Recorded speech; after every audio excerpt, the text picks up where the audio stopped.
This is Tracy Barrett with the Focus on Nova Real Estate Team. Welcome to your top 3 takeaway winter garden prep. Your garden produced all summer long and it's now time to clean it up.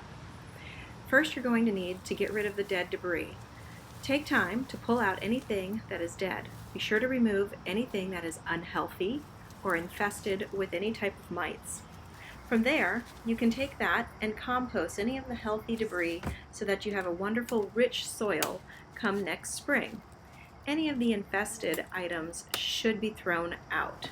Turn your composter and let it sit and work its magic for next spring. This leaves you a bed that needs to be tilled. Grab your spade and your fork and start turning the soil. If you have a larger garden plot, get a tiller. Keep a lookout for any type of larvae, grubs, things like that, but don't pull them out. Instead, a little trick is to enlist the birds.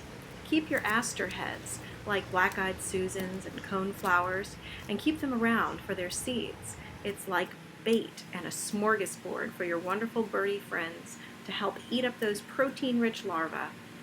Once you're finished tilling, you're going to have a beautiful bed of freshly tilled soil.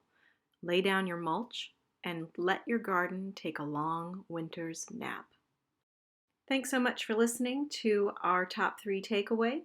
If you would like more information or wonderful tips like this, visit our website at focusonnova.com, hot and fresh news.